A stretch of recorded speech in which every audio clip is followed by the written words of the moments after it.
In the Nevada desert, USA, a powerful hunting party prepared to clear what was supposed to be just a B-rank gate. One of the members scoffed, thinking it would be over in less than an hour. After all, they had 5 A-rank hunters and 20 B-rank hunters at their side. Confident in their numbers, the party leader gave the order to head inside. But the moment they entered, he felt something was off. Only a single undead mage stood waiting. Suspicious, the leader urged everyone to stay on guard. That warning proved right, because when the mage reached into his robe and unleashed a spell, the ground trembled violently. The hunters watched in shock as the danger level suddenly rose to A rank, and an endless army of undead began pouring out of the earth. The leader rallied his people, ordering them to fight. They clashed with wave after wave of undead, but there were simply too many. Then, in the midst of battle, he sensed something far worse was being summoned. His eyes widened in disbelief. With a fearful expression, he recognized it, a bone dragon. The gate's rank had just risen to S. Realizing the impossible danger, the leader commanded a full retreat. Back at the U.S. Hunter Bureau, Director Smith was overseeing the operation. His operator reported devastating news: heavy casualties, hundreds of undead surging out, and forces at the entrance completely wiped out. A dungeon break was now confirmed. Smith, horrified, could only listen as the disaster unfolded. Meanwhile, in a conference room at Narita Airport, Smith met with Eda Akihiko, director of the Japan Hunter Bureau. Eda revealed that America had requested their strongest hunter, Shoya Ohno, for deployment. But shockingly, he added that it wasn't possible. Smith and his companions were stunned. They had only arrived in Japan 20 minutes ago, aboard a private jet on the U.S. president's orders. They demanded to know why they were being dismissed so quickly. Eda, however, cut them off. He reminded them that their emergency visit wasn't granted because of America's president.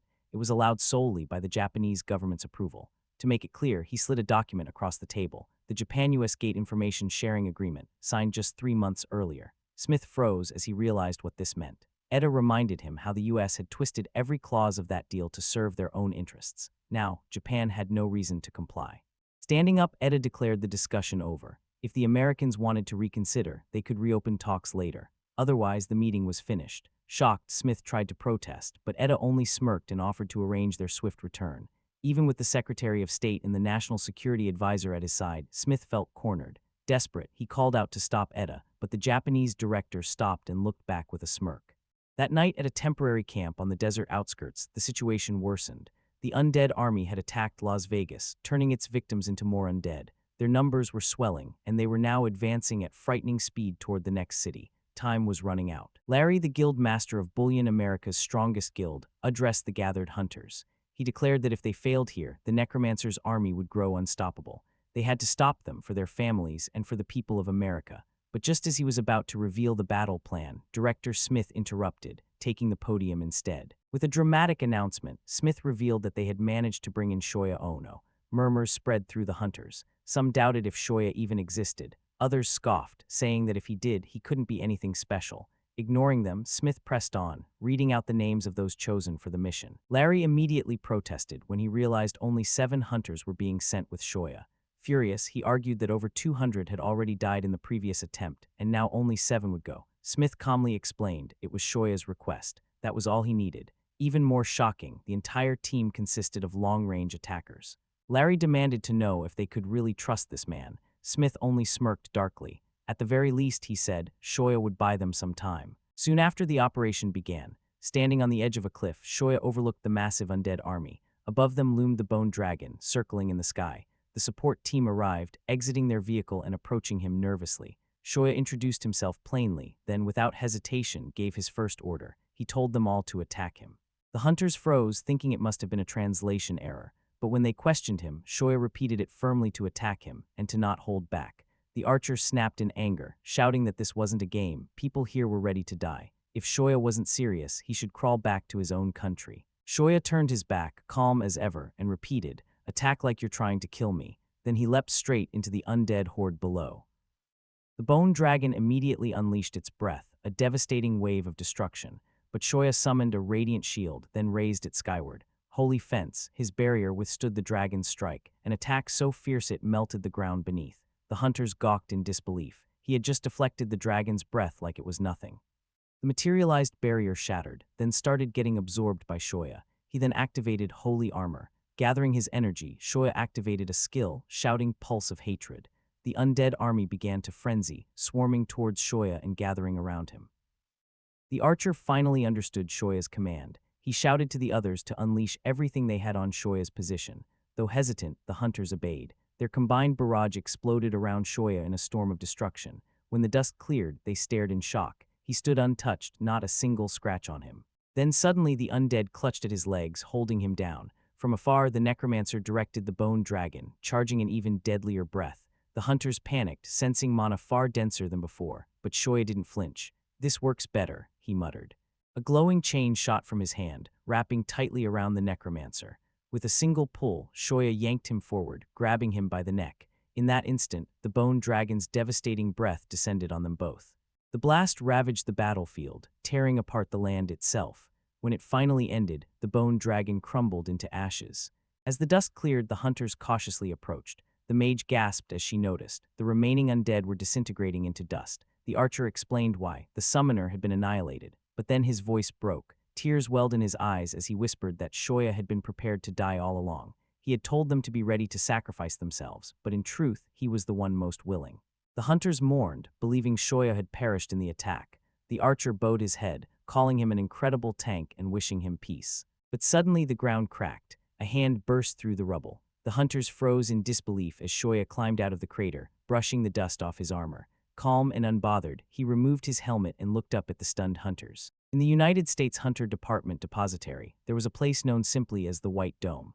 At first glance, the name didn't seem to fit the location, but deep underground lay exactly what it promised, a massive dome-shaped vault. Inside, rare monster bones, dangerous weapons, and mysterious artifacts were stored, each carefully categorized by rank. Shoya and Director Smith walked down its long hallway. Among elite hunters, this vault was famed as one of the 3 greatest treasure vaults in the world. After a quick signal to security, Smith scanned his eye. With a heavy click, the enormous vault doors opened, revealing rows upon rows of dazzling displays. Smith explained that, as part of their agreement, Shoya could choose one item from the Grade 3 vault. Shoya moved between the exhibits, stunned by what he saw. Most of the treasures were A+ grade or higher, and there were over 200 of them in total. He couldn't help but wonder, if this was just Grade 3, what kind of unimaginable artifacts were stored in Grade 1 and Grade 2? Shoya looked at a necklace. It was the Tear of Illusions, an enchanted amulet that projected an illusion shield, perfect for a tank in his opinion. But after giving it a glance, Shoya turned away. The design didn't appeal to him. Smith was caught off guard, warning that the items in the direction Shoya was walking weren't nearly as valuable. Before Smith could finish, Shoya stopped. His eyes had fallen on another piece, the Tear of Necres. Without hesitation, he declared it would be his choice. Smith asked if he was certain, surprised by the decision. Shoya only nodded, saying he liked the design. Later, back at Narita Airport, Eda Akihiko, director of Japan's Hunter Bureau, greeted Shoya warmly. As they rode together in a car, Eda asked if Smith had tried to request anything from him. Shoya handed him a folded document. When Eda opened it, his eyes widened. It was a special U.S. naturalization application. Furious, he cursed Smith under his breath. With hesitation, Eda asked if Shoya was actually considering it. Shoya shook his head. Unfortunately, America didn't allow dual citizenship. Relieved, Eda exhaled, but then Shoya pointed out the fine print. If he accepted, he would be given housing support, tax exemptions, priority access to gate allocations, an additional support fund, and even a second-grade treasure from the White Dome Vault. Hearing the list, Eda began sweating. When Shoya asked what he was thinking, Eda made a bold declaration. As Japan's Hunter Bureau director, he would authorize Shoya access to their own first-grade vault. Shoya's eyes widened. Did they even use ranks in their vault? There were barely 20 items inside, and half of those were things he had donated himself. Eda, nearly in tears, muttered that people already accused him of giving Shoya too many privileges. At that exact moment, Shoya's skill, danger sense, flared. Instinctively, he shifted forward, peering past the driver's seat. A truck had lost control and was barreling toward the car ahead of them. Without hesitation, Shoya tore open the door and leapt forward. Chains shot from his fingers, wrapping around the driver as he yanked him free from the cab. At the same time, Shoya slammed a hand against the truck's front, bringing the massive vehicle to a screeching halt. Setting the driver down gently, Shoya asked if he had been spacing out at the wheel, warning him to be more careful. The man apologized profusely. Shoya then checked the car that had almost been crushed. Thankfully, no one was hurt. Leaning toward the window, he asked a little girl inside if she was okay. She nodded timidly. Shoya smiled softly before returning to Eda's car, and they continued their drive. Later, Shoya arrived at an uninhabited island off the coast of Japan. Boarding off a small boat, he thanked Takeo, the sailor who had ferried him there. Takeo insisted Shoya call him whenever he needed anything. Knowing Shoya often lived off instant noodles, he handed him a jar of homemade kimchi. Grateful, Shoya accepted it warmly. Takeo added that if the isolation, the cleaning, or even just the loneliness became too much, Shoya should reach out. They parted with sincere farewells. Through the forest, Shoya walked until he reached a small cabin. Inside the place, the cabinets were overflowing with packets of noodles, and the shelves were packed with figures and manga, lots of them. Wow, the place is basically a shrine to instant noodles and anime figures. His social life must be the only thing that's out of stock. Shoya prepared an instant noodle bowl, topping it with Takeo's kimchi. Eating the food, he sat back and watched his favorite show, Earth Heroes Videomans, a team of color-coded heroes striking poses suspiciously familiar. Even as a child, he had loved it.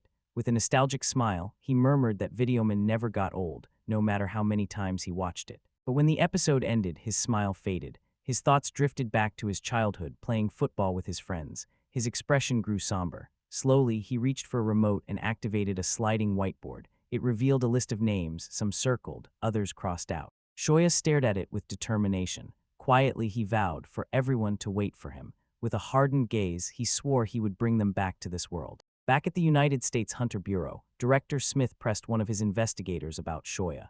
The man explained that Shoya's background was unusual. He asked if Smith remembered a disappearance case in Japan 10 years ago. Over 300 children under 15 vanished from an orphanage. Monsters were said to have dragged them beyond the gate, an unprecedented disaster. The investigator revealed their belief. Shoya had been one of those missing children. Smith, realizing Shoya had returned from the other side of the gate, was stunned. Smith thought even just Shoya's knowledge was worth a fortune. Smith asked if Shoya was the only one to come back. The man replied there were 2 others, still under investigation by the Japan Hunter Bureau. Given the sensitive nature of the case, it was possible the bureau director himself covered it up. Smith ordered the investigator to find the 2 survivors at all costs. The man handed Smith the scan results from Shoya's entry into the White Dome, and Smith was shaken as he read them. There had to be some mistake, he thought, yet the biometric scan clearly labeled Shoya as C rank. Smith could not believe it. They had naturally assumed he was S rank, but to think he was only C rank was unthinkable. The man explained that among Shoya's gear there was a shield they could not assign a rank to, and Smith realized it could only be the golden shield. Still, he reasoned, no matter how rare the item was, there was no way a C-rank hunter could display power beyond S-rank simply from holding one shield. Smith could hardly believe it. A C-rank hunter shouldn't even be able to wield such a weapon, let alone outperform S-rank power. There were too many inconsistencies. Determined, Smith instructed the investigator to dig deeper and to persuade Shoya to accept naturalization. Whatever secrets Shoya carried, Smith wanted them uncovered. Meanwhile, in Japan, Shoya arrived at the Japan Hunter Bureau. Once the nation's highest authority, the bureau had become more marginalized over the last 10 years due to political and corporate influence. As Shoya entered, he noticed the director was still driving his old car. He muttered that even 3 years ago it was a total junk. He remembered the moment vividly, like a scar etched into his mind. The car had come to a sudden halt, and the director turned to him, telling him to get out. Shoya, bewildered, asked why. The answer was simple yet carried a weight he hadn't expected. The director told him he was free. Shoya hesitated, certain he was supposed to be taken to a research facility, but the director's calm conviction silenced him. The director explained that Shoya had survived hell beyond the gate, returned as a victim, and yet the country offered no path for reintegration. Instead of being treated as a survivor, he was being handled like a lab rat. The director expressed his belief that every citizen deserved protection, and that included Shoya. Though Shoya worried this would place him in a difficult position, the director made it clear he would bear the burden himself. He provided Shoya with money for his immediate needs, offered an apology for the harsh interrogations, and assured him that support would always be available if required. For the first time, Shoya felt a rare sense of benevolence from him. Returning to the present, the director greeted Shoya in stark contrast to before, like a slick salesman addressing him as a savior. Still processing the director's action, Shoya handed over the list of treasures he had verified from the White Dome, and the 2 of them sat down for coffee. In the midst of their conversation, the director casually revealed that the girl Shoya had saved from a truck accident was Aiko Hashiba's daughter, the iron-blooded empress and chairwoman of the 9 Stars Group, one of the top 20 financial powerhouses in Japan. Shoya remained nonchalant. The director smiled and stood still for a moment before suddenly leaning close to Shoya's face, begging him to help. He then revealed that Aiko had promised a reward of 1 billion yen to the Hunter Bureau in thanks for Shoya's heroics. Shoya, confused, remarked that it was good for them and suggested they simply accept it. The director clarified that Aiko wanted to thank him personally, but he had told her that Shoya was a full-time bureau staff member. Shoya reiterated that he didn't want to be tied down to the bureau, and the director acknowledged it, affirming that while it was contractual, he personally considered Shoya a comrade. Shoya gave the director the side eyes. The director admitted he just wanted a piece of the spotlight. They were cornered, and Shoya was well aware that the bureau's budget kept getting slashed every year. The director just wanted to give his staff better gear to work with. Then he asked Shoya if he couldn't at least pity a man who just wanted to keep his people safe. Shoya realized that most of the budget was being spent on him anyway, so he sighed and agreed, telling the director he would just get it over with. Instantly, the director's expression brightened. He then mentioned that he would reach out to the 9 Stars group. Before long, their phones flashed red, an emergency gate support request. The director sighed, nodding that the Hashiba situation would have to wait. A female officer, the chief secretary, informed Shoya that a helicopter was being dispatched. Shoya confirmed he was heading out immediately. At Hainda Logistics Center, Shoya exited the helicopter and inquired whether the area was under Black Heaven Guild jurisdiction. The officer confirmed that their elite second team, including Hana Mizukami, had entered 2 hours prior. The area was already in chaos. Hana Mizukami, not only does she have movie star level beauty, but she was also an internationally recognized A-rank flame mage. She charges into dangerous gates without hesitation, and scandal-free to boot. Wherever she went, crowds of fans followed. Shoya remarked that if she was still in the scene and hadn't returned yet, given the situation, it could get ugly. The officer informed him that the gate's rank had been raised from B to A just an hour ago, and backup would still take some time to arrive. Even now, the Black Heaven Guild insisted there was no problem. Their elite first team was supposed to reach the site soon, but at this rate, suddenly, both of them felt the gate's energy spike. The gate was on the verge of collapse. The officer urged Shoya to act immediately. At that moment, a Black Heaven hunter appeared, questioning their presence. The officer identified himself, explaining they were inspecting the gate. The hunter scoffed, insisting the elite first team would handle it, and told them to leave. Furious, the officer argued that a dungeon break could happen any second, and the Bureau had legal authority to intervene. He wondered if the guild really intended to let people die just to protect their reputation. The Black Heaven Guild hunter then grabbed the Bureau officer by the collar, and with a menacing voice, demanded whether he thought the Hunter Bureau showing up would change anything. It wasn't as if they were going in to fight. All they did was burn money, a bunch of useless nobodies. Why didn't they just watch from behind the barricade? The officer calmly replied that, in a critical gate situation, the Hunter Bureau had the authority to issue necessary commands and orders. It was legally protected, and given the imminent risk of the dungeon breaking, the Bureau had both the duty and authority to intervene. Shoya pried the hunter's hand off the officer and told him that if he had a problem with that, he could file an official protest with the Bureau. Holding the hunter's hand firmly, he added that civilized people handled disputes with paperwork, not fists.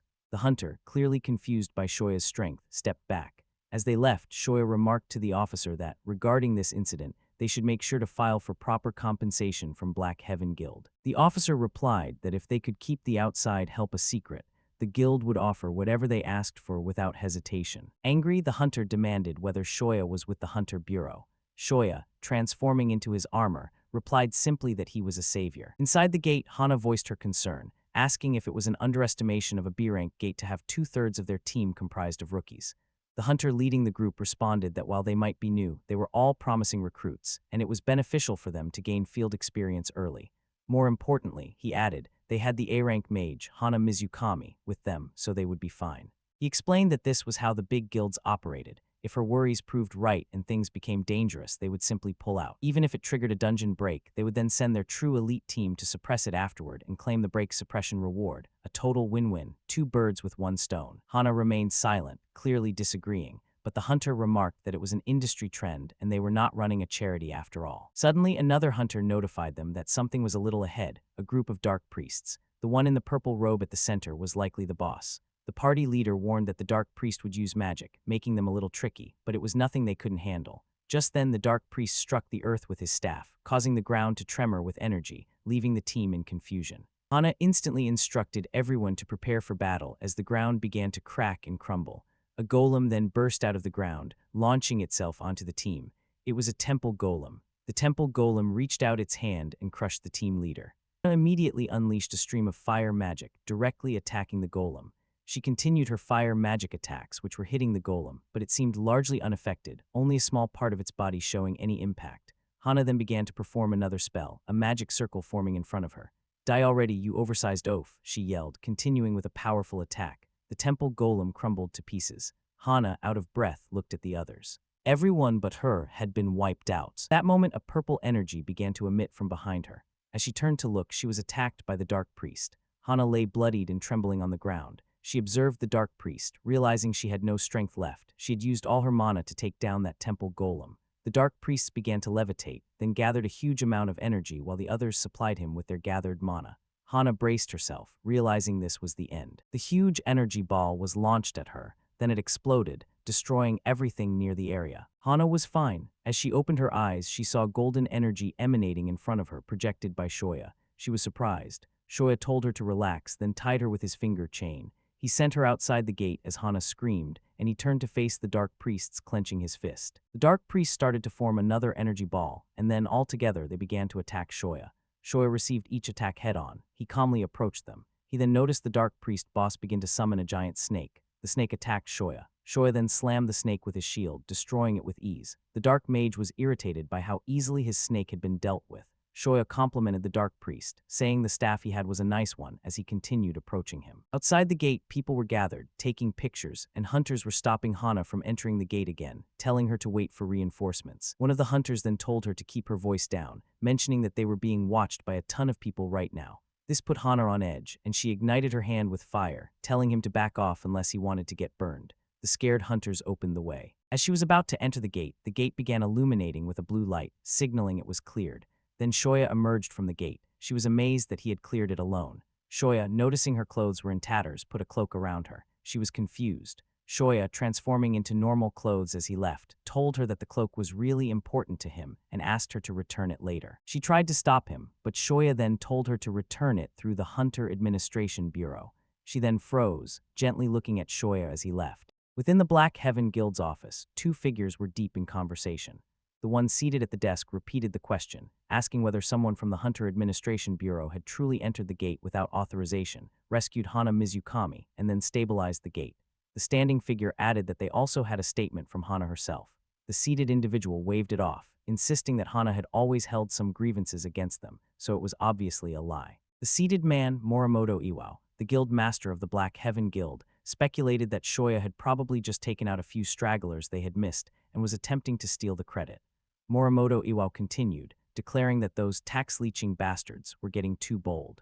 The standing individual replied that he had already sent documentation regarding this incident to various lawmakers. The guild master then instructed him to tell Mizukami not to say anything unnecessary and to notify the top 10 guilds that he was calling a guild master's conference.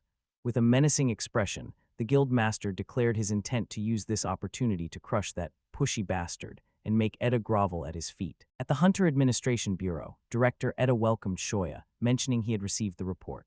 Eda was clearly happy, laughing as he said that Shoya had given the Black Heaven Guild a solid reality check. Shoya humbly replied that he was just doing his part to keep civilians safe. Eda assured him he would handle the fallout, so Shoya didn't need to worry about it. Shoya then asked if, even for a guild, that wasn't a risky move. Eda, smirking and resting his hand on his chin, told him that the corrupt lawmakers, bribed by the guilds, were already starting to make moves. If they think they can pull it off, then let them, he said, planning to make them all eat their words this time. Shoya advised him to be careful, adding that this area was outside his expertise, so Eda shouldn't expect help from him there.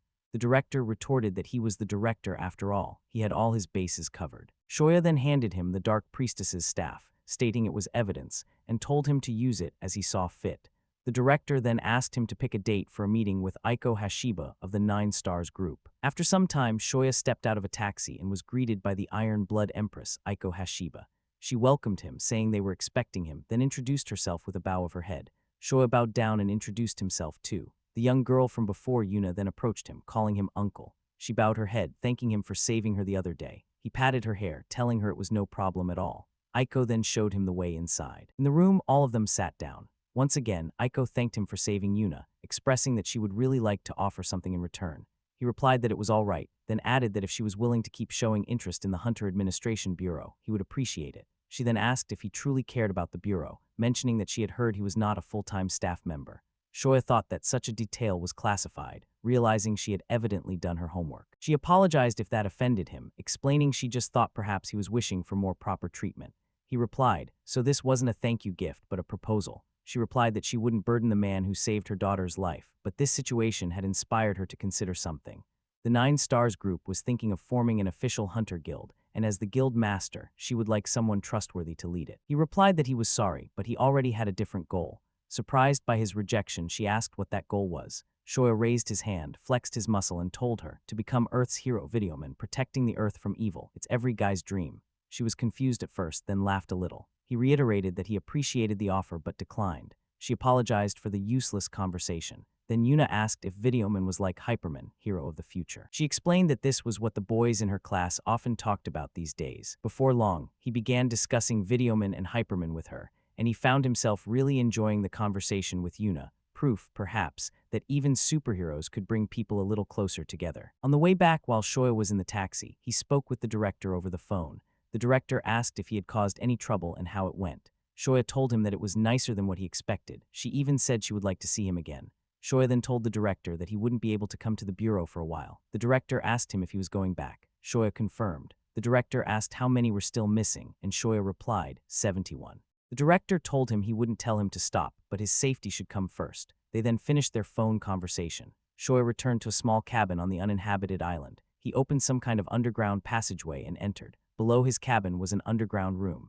Shoya began to take gold bars and enter them into his inventory. He then began to don some gear. Once he finished his preparations, he entered a gate that was located in that room. On the northern Aislan continent, along the castle wall of the Descartes mountain range, two knights conversed. The older knight remarked that the herb-gathering group that had left 2 days prior still showed no sign of returning. The rookies just don't get it yet, he sighed. The Descartes mountain range is crawling with unknown monsters. It's one of the most dangerous zones around. The barrier, the veil of the border, is the front line to stop anything coming from there, and yet they went through here and up into the mountains. That was basically suicide. The younger knight interjected, but it was their 4th time. The older knight replied, luck is what doomed them. If they would barely escaped once, they never would have tried again. He then posed the question, is money really worth that much? Either way, he told him to forget about anyone who left the wall. If I dwell on every single one, I will break before they do. The young knight agreed. As they spoke, another knight above them began hitting a drum, signaling that someone was coming. A figure seemingly from the raging snow then approached the castle. The older knight couldn't believe his eyes. He had survived again. The younger knight asked if he knew the person. The older knight replied that the man was a living legend around here, having made the most trips across the veil of the border. This was probably his 15th time and his first return in 2 months. The younger knight was shocked, realizing the figure, Shoya, had been up in the Descartes mountains for 2 whole months. Shoya was pulling a monster corpse with a rope. The older knight explained that was precisely why he was called a living legend. The monster corpses Shoya pulled were identified as a Descartes bear and a whitehorn deer. Shoya presented his ID and hunting permit, and upon verification, the inspecting knight asked if he would be using the gate again. Shoya agreed, stating he would pay the toll with the monsters he had brought. In Breton, the empire's largest city, Shoya stepped out of a magic gate and made his way onto the street, leaving behind the guarded building where the gate was kept. Shoya entered the bustling streets. A vibrant market thrived with people buying and selling, and children played merrily. One child approached Shoya, offering fresh-baked bread. Shoya's expression was stone cold. He was remembering a starkly different scene, a line of children, tied like slaves, marching down this very street. The people then had remarked that capturing 300-dimensional outsiders was a historical achievement. Those 300 children were crying and scared. The onlookers continued their remarks, saying the children were from a demonic dimension, some would be auctioned later, and people should buy one while they were cheap. A girl would make the perfect offering for the boss. Shoya, as a child, had been terrified, wanting only to go home. The scene cut back to the present. Shoya silently walked by. The scene cut again to an underground slum in Breton, specifically a secret gambling den, where a man was punched in the face, spilling blood. Fights were being held in a cage all around. You could hear rats tearing it up on some janky racetracks, dice hitting the floor with folks hollering out their bets, and a bunch of shady lil games going down in the corners. Shoya walked to a private room where only one person waited at a table. The man with a devilish smirk told Shoya it had been 2 months and welcomed him back. Shoya placed 2 gold bars on the table, then stated that so far the man had kept his end of the deal. The man asserted that it was their job to meet their client's expectations, reaching for the gold as he added, as long as the client meets theirs too. Shoya dropped the word peladra. The man hesitated, his hand stopping midair. Shoya continued, mentioning that it was in the inventory list. The man asked if Shoya remembered that deal from years ago, insisting that kind of item wasn't something money could buy. Shoya then asked what if he offered the tier of necries in exchange. The man was visibly shocked. Shoya pressed on. That can be traded for anything in the black market. That's what you said, wasn't it? The man asked to see it first. Shoya insisted that the peladra come first. The man admitted it wasn't something he could get immediately. Shoya then asked when he could have it ready, saying that when it was ready, he would bring what he wanted too. The man relented, taking the gold, and told Shoya to return in 10 days. He then placed 2 drawings of people on the table, explaining that as per their original deal they had found 2 of them. He asked Shoya if they were the ones. Shoya, seeing the drawing, remembered Mikaru and Mina and asked where they were.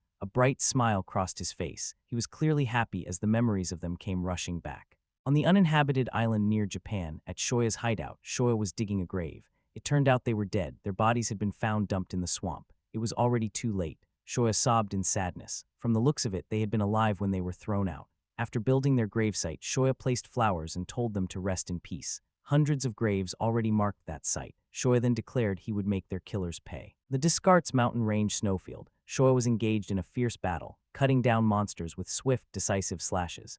One monster, however, launched a surprise attack from behind. Shoya spun, his eyes burning with a dominating intensity, and decapitated the creature with his shield. After some time, Shoya stood amidst a field of defeated monster corpses. He reflected that he needed to become even stronger, then continued to dissect a monster corpse, extracting the magic stone from it. He thought that this much should be enough. At that moment, he felt something stir within him. His Guardian's emblem had evolved to Guardian's Will Stage 3.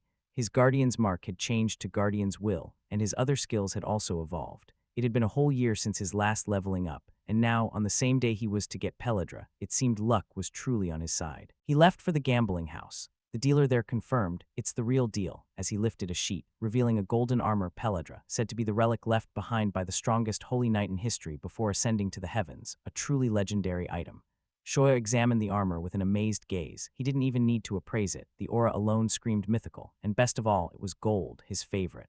The dealer then asked to see the Tear of Necres. The Tear of Necres, Shoya thought. Even though it's just an A-rank item, all it does is let someone breathe underwater. He questioned if it was truly worth trading for Peladra. Then Shoya noticed an option that wasn't there before. It stated it was Water Spirit Undine's token of a powerful promise. It was interesting to think an option which could only be seen in another world. Either way, he was relieved, as he wasn't sure if it would be enough. The dealer interrupted him with a cough. Shoya handed him the necklace to check it. After checking, the dealer confirmed there was no doubt about the item, then confirmed the deal. Shoya wore the armor Peladra. Peladra possessed a passive ability that would increase his skills' circle level and active skills, Holy Light and Unholy Strike. Shoya couldn't wait to test it in action and knew just the place. The Descartes mountain range, specifically Big Iron's territory. Shoya walked into the forest, then raised his shield high and struck the ground, making the surrounding area tumble. A massive gorilla hand then snapped a tree. Big Iron approached Shoya, his shadow looming over him and towering above him. Shoya remarked that this made it the 17th try, but this time was different. Big Iron roared with power, then launched a punch at Shoya, but Shoya received the attack with his shield. Big Iron continued with a barrage of attacks, but Shoya wasn't moving an inch. Shoya defended, thinking that the damage he was taking was significantly lower now. That was Peladra's power. He made it clear that now it was his turn and shoved Big Iron away, then attacked, using his shield as his weapon. Big Iron defended with his arms. Every time they fought, Shoya wondered if the beast's arms were made of diamond or something.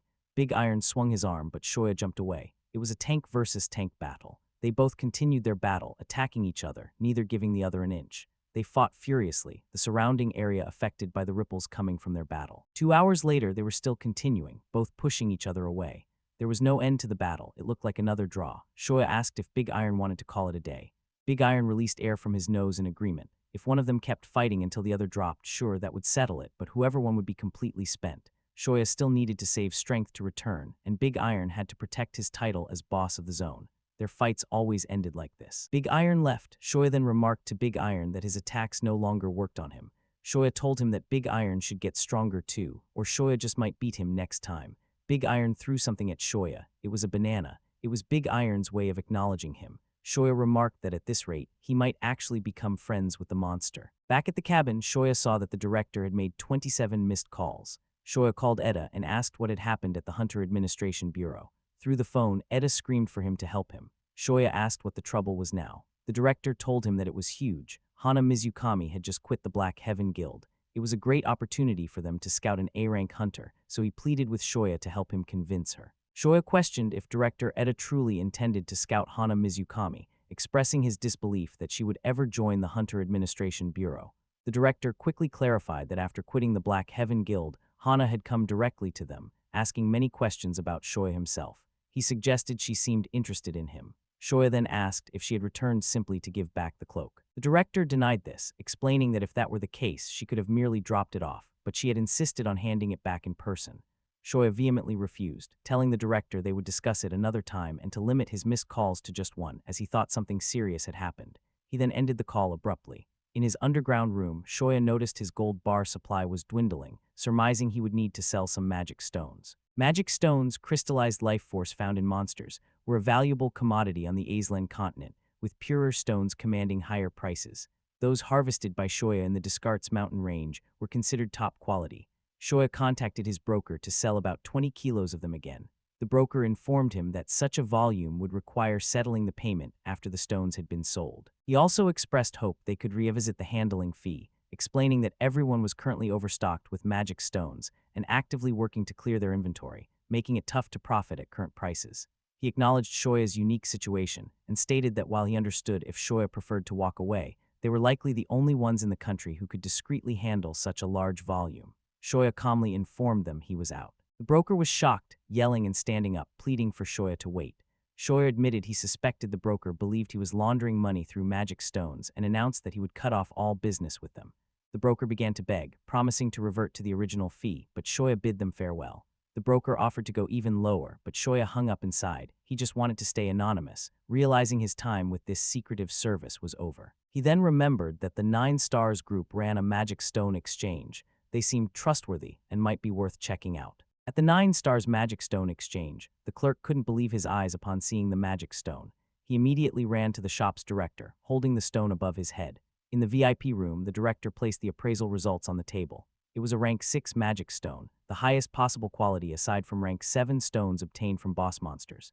He then inquired if Shoya had previously traded such stones elsewhere, specifically about 20 kilos every 2 months. Shoya asked how he knew. The director explained that he had always wanted to meet the seller behind this, as Shoya was the only one in the entire country who sold such a volume of top-grade magic stones.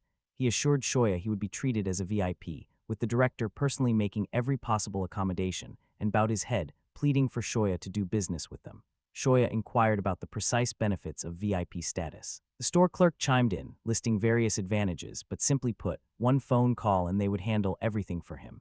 They could also provide a secure bank account and private storage for magic stones. Shoya considered that this was a completely different level compared to dealing with brokers. He then presented one condition. He wanted his identity kept as secret as possible, and for payment, he preferred high-purity gold bars. The director asked if that was all, assuring him it was possible, and that if he needed anything else, he only needed to say the word.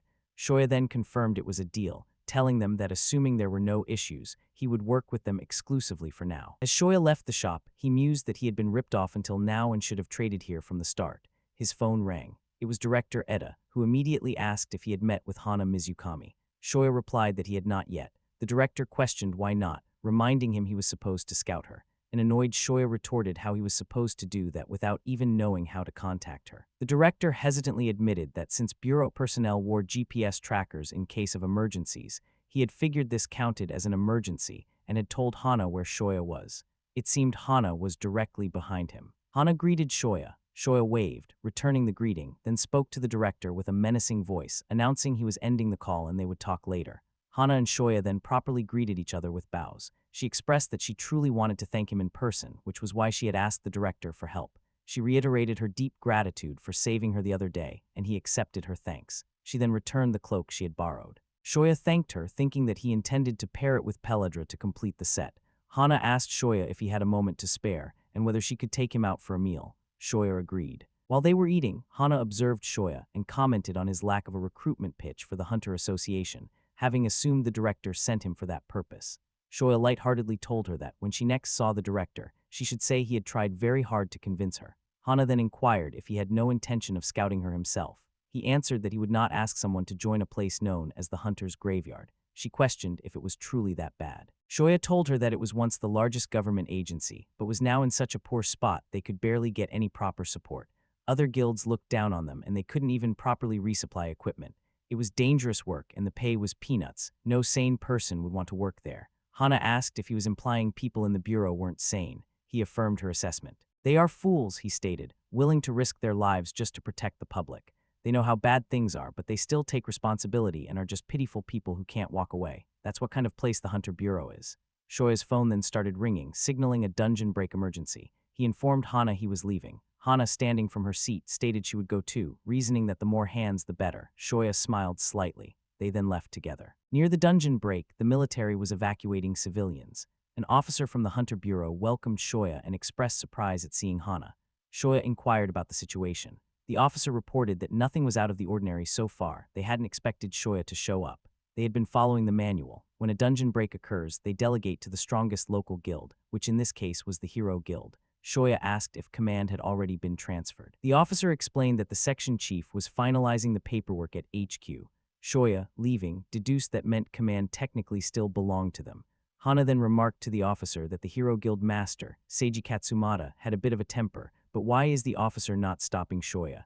The officer told her to watch and see for herself, then asked why she was there. She replied that she was observing their work, having grown curious about the Hunter Bureau lately, and was looking forward to working with him. In the operation room, Seiji Katsumata, the guild master of the Hero Guild, was briefing his team, announcing that the operation would begin in 1 hour and instructing them to make their final preparations and stand by.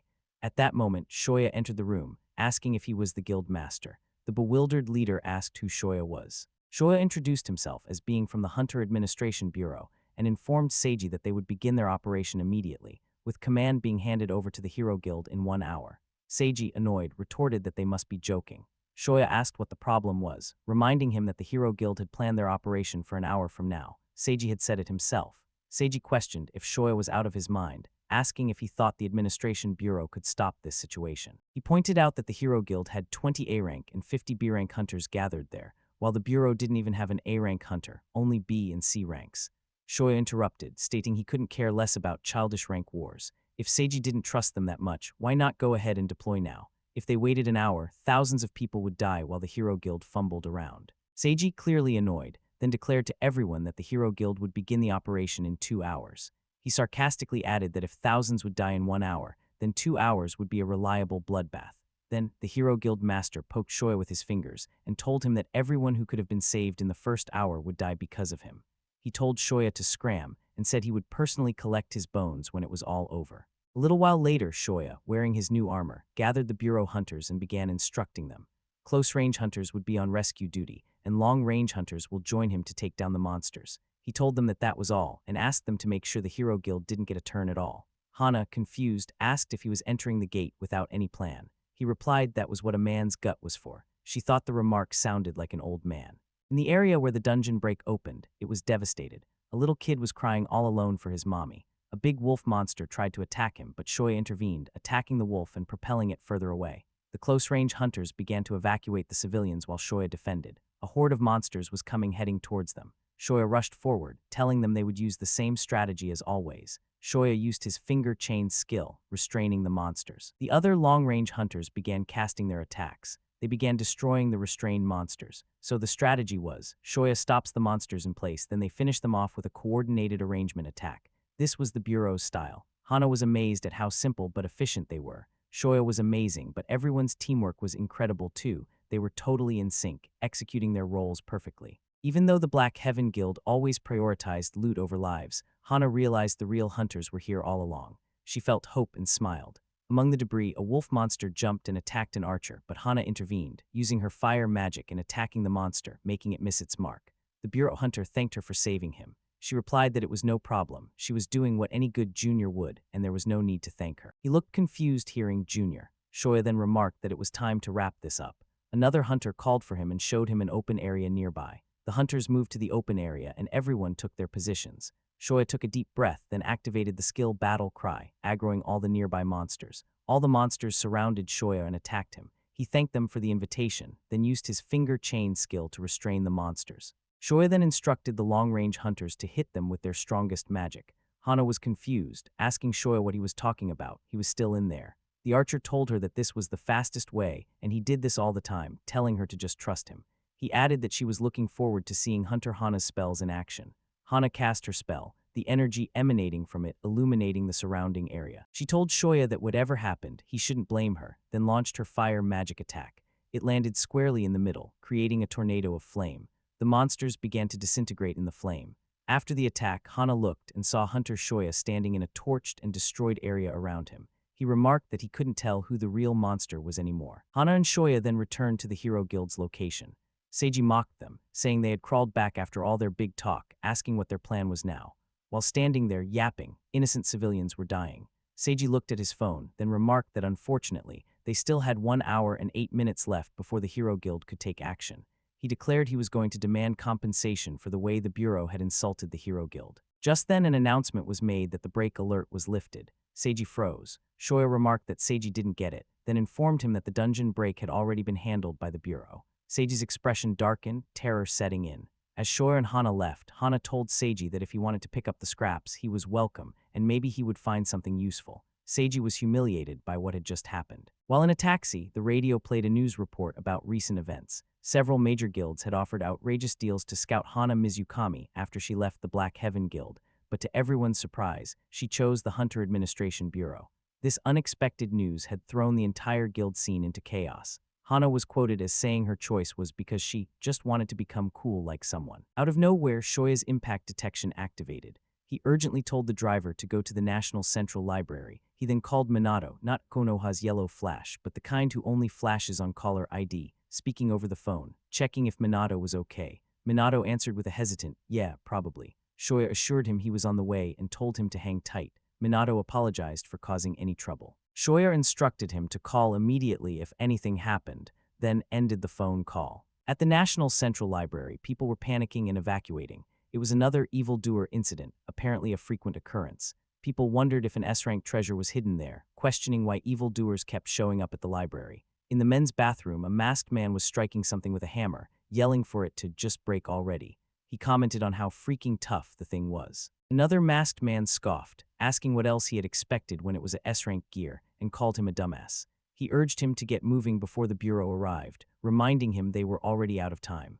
The object they had been striking resembled a cocoon, but they left it behind as they made their exit. After a short time, the shell disappeared, revealing a little kid wearing helmet armor. The kid stood up and looked around. Shoya entered, calling out Minato's name.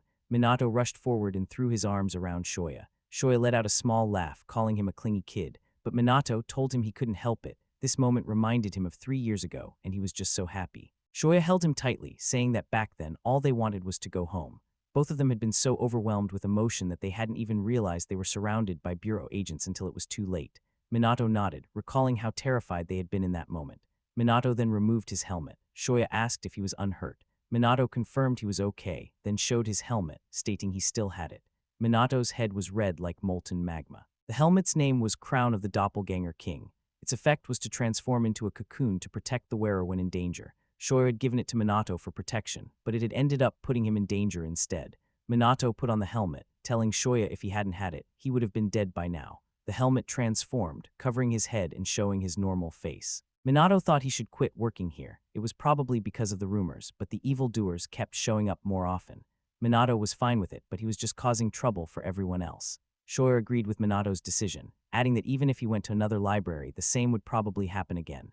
Minato was perplexed about what he should do. He couldn't just quit working at the library, as Shoya knew that if Minato stopped reading, his head will start hurting. Minato's brain had been altered by a sorcerer on the northern Aislan continent, a mad scientist who used chimeras and slaves for his twisted experiments as he wished. Because of the torture-like procedure, if not stimulated regularly, Minato's brain now suffered extreme pain, eventually leading to loss of consciousness and death. Shoya had also been a victim, pushed to the brink of death by the mage's experiments. Shoya remarked that he should have made that bastard suffer more before killing him. Shoya's phone rang. As Shoya answered, the caller immediately stated that he had found the culprit. Shoya asked to please buy him some time until he got there. From there, Shoya told Minato to pack his things, saying he had brought him something he thought Minato would like. Minato curiously asked what it was. Shoya told him it was for later and to just trust him, he would like it. In the parking lot, the Bureau personnel had cornered the evildoers. The two masked men were at a dead end. They noticed they were law enforcement and deduced that at best, they were D-rank, they were just trying to scare them. They decided to just wipe them all out. One of the masked men activated his power. His hand began emanating lightning and he slowly approached the law enforcement.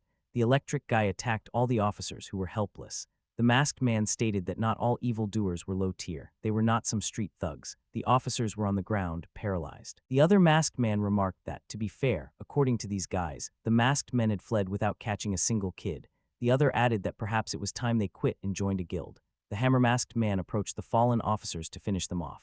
Out of nowhere, Finger Chain appeared and restrained both masked men. They couldn't break the restraints. Shoya pulled them toward him, mentioning that the suppression of evildoers allowed for kill or capture. One of the masked men asked who he was. Shoya told them he would be the one asking the questions. He stepped closer, warning them to cooperate if they didn't want to die. Gripping one of the men by the shoulder and fixing him with a menacing glare, he demanded to know who had sent them. When the masked man remained silent, Shoya snapped his shoulder, warning that the knee would be next, and demanded again to know who had sent them. He kept breaking bones until the man finally passed out from the pain. Turning his attention to the second masked man, Shoya pressed his foot onto the man's head, telling him he had only one chance to answer, and once more asked who had sent them. The man hesitated. Shoya didn't give him any moment. He applied pressure to the guy's head. The man was in agony, then screamed that it was Director Nishikawa, that it was all on his order. Shoya asked Director Nishikawa. The guy continued to explain that it was supposed to be a birthday gift for the chairman, as he had told them. One of the beaten officers, standing up, told Shoya that if it was Nishikawa, it must be Yusuke Nishikawa. Shoya didn't know who that was. The officer explained it was the right-hand man to Soichi Manaka, the president of Daigo Construction. Soichi Manaka, an A-rank assassin, had started in the Daigo Guild and now headed a major construction company. He was described as the strongest evildoer in the country, not just ruling the underworld, but also taking on dirty work for influential politicians. Shoya was furious that Soichi had gone after Minato. He asked the officer if they had any grounds to arrest him. The officer told him there was a rumor of a secret incriminating record hidden in Manaka's private vault, but his political backing made it impossible to get a search warrant. Even the bureau couldn't touch him without catching him red-handed, so they had been stuck. Shoya replied with a menacing gaze, saying it was perfect in that case. They would go and rack up some merit. The name of the manhwa is at the start of the video, and if you enjoyed this video, you might want to check out a story centered around a necromancer's tournament.